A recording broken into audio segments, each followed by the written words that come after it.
ఆంధ్రప్రదేశ్ రాష్ట్రాన్ని డ్రగ్స్ గంజాయి రహిత రాష్ట్రంగా చేయాలనే ఉద్దేశంతో ప్రభుత్వం ఏర్పడుతుంది. ఒక క్యాబినెట్ సబ్ కమిటీని ఏర్పాటు చేసి 5 క్యాబినెట్ మంత్రుల ఆధ్వర్యంలో హోంమంత్రి గారు, HRT minister, excise minister, health minister, tribal welfare minister 5 ఆధ్వర్యంలో ఒక క్యాబినెట్ సబ్ కమిటీ ఏర్పాటు చేయడం. ఆ క్యాబినెట్ సబ్ కమిటీ అనేక దఫాలుగా స్టేక్ హోల్డర్స్ అందరితో కూడా మీటింగ్ కండక్ట్ చేయడం, ఈ విధంగా ఏ విధంగా కార్యాచరణ కోసం చేయాలని ప్రణాళిక తయారు చేసుకోవడం. అందులో భాగంగా ఈగిల్ అనేటువంటి సంస్థని ఏర్పాటు చేయడం, దానికి ఒక ఐజీ స్థాయి అధికారిని నియమించడం, ఆయనతో పాటు ఎస్పీకి ఇంకా అనేక మంది అధికారులు ఆల్రెడీ కేటాయించడం జరిగింది. వారికి ఈ యాంటీ నార్కోటిక్స్ ఎన్ఫోర్స్మెంట్ చేసినందుకు కానీ, ఈ వర్క్ చేసినందుకు కానీ అడిషనల్ ఇన్సెంటివ్ కూడా ఇవ్వడం జరిగింది.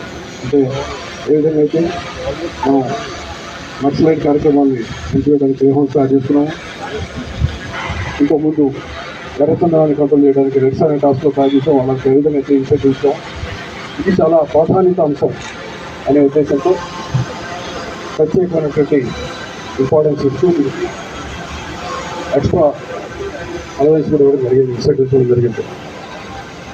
ఇందులో భాగంగా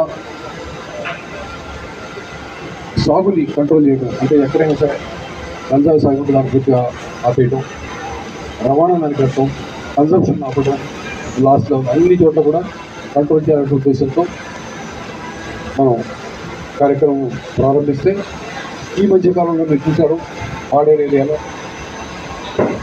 మనకు వచ్చినటువంటి టెక్నాలజీ సహాయంతో వచ్చిన ఫోటోగ్రఫీ ఇన్ఫర్మేషన్ ప్రకారం ఈ మధ్యనే గంజాయి సాగుని కొంత ఇన్స్టాల్ చేయడం మీరు చూశారు. ఒకప్పుడు కొన్ని వేల ఎకరాల్లో ఉంటుంది గంజాయి సాగు, ప్రస్తుతం కొన్ని సుమారు 100 ఎకరాల లోపే వచ్చిందని చెప్తా ఉన్నారు.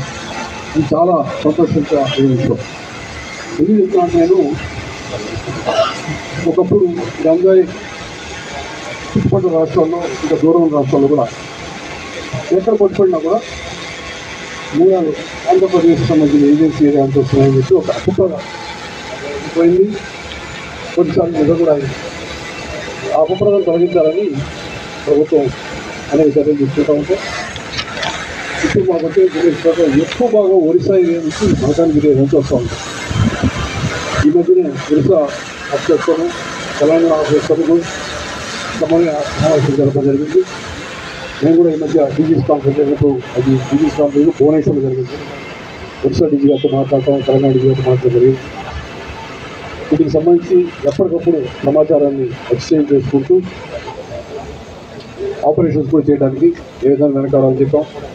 ఇదే విధంగా చెన్నైలో ఈ మధ్య సదరన్ జోన్ మీటింగ్ జరిగినప్పుడు వాళ్ళందరికీ చెప్పాం, మీకు సంబంధించిన గంజాయికి సంబంధించిన ముద్దాయిలు ఎవరన్నా మా రాష్ట్రంలో ఉంటే, మా రాష్ట్రానికి సంబంధించిన వాళ్ళు ఎవరు ఉంటే చెప్పండి, మేమే మాకేదైనటువంటి అభ్యంతరాలు లేవు. వాళ్ళకి మీకు ఎవరన్నా వాంటెడ్ కింద మాకెవరన్నా వాంటెడ్ కింద వస్తుంది మీ దగ్గర ఇవ్వండి, ఆ విధంగా యాక్షన్ తీసుకుంటూ ఉన్నాం. ఒకటి గంజాయి సాగుని ట్రాన్స్పోర్ట్కి ఓపెన్ చేయడం అయితే, రెండవది చైతన్యవంతులు చేయడం, ప్రజల్ని రైతుల్ని, ఆ ప్రాంతంలో రైతుల్ని చైతన్యవంతులు చేయడం, అవగాహన సదస్సులు నిర్వహించడం. అదేవిధంగా ముఖ్యంగా యువత స్టూడెంట్స్, కాలేజీ స్కూల్ స్టూడెంట్స్కి అవగాహన కార్యక్రమాలు ఏర్పాటు చేయడం జరుగుతూ ఉంది. అందులో భాగంగా విశాఖ రేంజ్లో సంకల్పం అనేటువంటి కార్యక్రమం, డ్రగ్స్, అదేవిధంగా దీంట్లో సైబర్ క్రైమ్ కూడా కలిపి చేస్తూ ఉన్నారు. ఇంకా అది కూడా చాలా ఎక్కువ జరుగుతూ ఉంది. కాబట్టి మధ్యకాలంలో ఇంటికి సంబంధించి చేస్తూ ఉన్నారు. దానికి సంబంధించి సంకల్ప రథం అని చెప్పి ఒక ఆడియో విజువల్ స్క్రీన్ పెట్టుకొని గ్రామాలు చూస్తూ, కొన్ని టౌన్లో కూడా ఏరియాలో కూడా చూస్తూ ప్రజలను సమాయత్తం చేస్తూ ఉన్నారు. దీనికి ప్రజలంతా కూడా దీన్ని జాగ్రత్త ఉపయోగించుకొని, ఈ నాలుగు ఉపయోగించుకొని ఖచ్చితంగా ఆంధ్రప్రదేశ్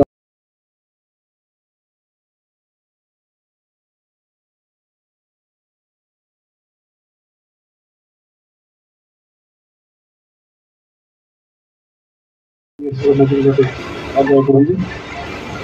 రాష్ట్రం మొత్తం సుమారు 95-96 వేల పేజీలు, అంటే సుమారు 1,00,000 యూనివర్సిటీస్ లక్ష కిలోలు ఉంటుంది. అయితే ఇది ఏమిటంటే రంజాన్ని భవిష్యత్తులో పెట్టుకోవడం అనేది ఆరోగ్యానికి మంచిది కాదు, భవిష్యత్తులో ఉంటుంది. అది పొరపాటున కృషి చేయని ప్రమాదం చేస్తే అప్పటికప్పుడు దానికి కారణం నిఘా ఉంటారు. అదేవిధంగా దీన్ని డిఫైన్ అడ్డపడ్డం చేయలేదు, దాని ప్రొసీజర్ ఉంది. ఆ ప్రొసీజర్ అంతా ఫాలో అవుతూ అలా ఆ ప్రత్యేకంగా మున్సిపాలిటీసే మంచి కాదు, దానికి ప్రాపర్ ఇన్ఫర్మేషన్ యూనివర్సిటీ ద్వారా మాత్రమే దీనికి అవన్నీ కొన్ని చొప్పున కొన్ని వేల కిలో చొప్పున 7,000 కిలో ఇచ్చినారు. పర్డే చేస్తూ 4-5 రోజులు మొత్తం పంపించాలని చెప్పి ఆలోచన. అది వీళ్ళలో కంప్లీట్ అయిపోతుంది అనుకుంటాను. తర్వాత మిగతా ప్రాంతాల్లో ఉన్నది మొత్తం కంప్లీట్ చేయడం జరుగుతుంది. ఇది ఒక్కటి చెప్తున్నాను, ప్రజలందరూ తెలియజేస్తా ఉన్నాను. గంజాయి సంబంధించిన కేసు ఉందో కనుక ఎవరైనా సరే ఇన్వాల్వ్ అయినట్లయితే శిక్షలు చాలా కఠినంగా ఉంటాయి. దయచేసి భవిష్యత్తు జరగకపోవద్దు, అది ఆ జోలికి వెళ్ళదు. రెండవది, ప్రజలకు ఎవరు వచ్చిన అక్కడ అవైలబుల్ ఉంది కనుక మీకు ఇన్ఫర్మేషన్ ఇన్ఫర్మేషన్ ఇచ్చినట్లయితే మీ వివరాలు గోప్యంగా ఉంచడం జరుగుతుంది. ఈ మధ్య మీకు తీసే ఉంటారు, ఒక వెహికల్ ఏదో వెళ్తూ ఉందని చెప్పి పట్టుకున్నప్పుడు దాంట్లో గాంజా దొరుకుతుంది. అది 2 జిల్లాలకు సంబంధించి అది సిటీ పోలీసు అక్కడ ఎమ్మెల్యే పట్టుకోవడం జరిగింది. సో ఏ ఇన్ఫర్మేషన్ ఇచ్చినా ఎమ్మెల్యే స్పందించి ఈ సంబంధించి వచ్చి యాక్షన్ తీసుకుంటారు. ఎమ్మెల్యే సోదరులు కనుకోండి, ప్రజలు ఏదైనా జరుగుతుంది. అదేవిధంగా రిహాబిలిటేషన్ డిపార్ట్మెంట్ డిపార్ట్మెంట్ ద్వారా మేము ప్రయత్నాలు చేస్తాము. సో పేరు నోటు ప్రయత్నం చేసి అని చెప్పి కార్యక్రమం చేయొచ్చు, సంకల్పం అనేటువంటి కార్యక్రమం ద్వారా చేస్తాము. సో ప్రజలందరూ మీరు సహకరించి వీలైనంత త్వరలో ఆంధ్రప్రదేశ్ రాష్ట్రాన్ని గంజాయి రాష్ట్రంగా చేయడానికి మీరు కూడా సహాయం అందిస్తారని చెప్పి కోరుకుంటూ ముందు సెలవు తీసుకున్నాను. జై హింద్.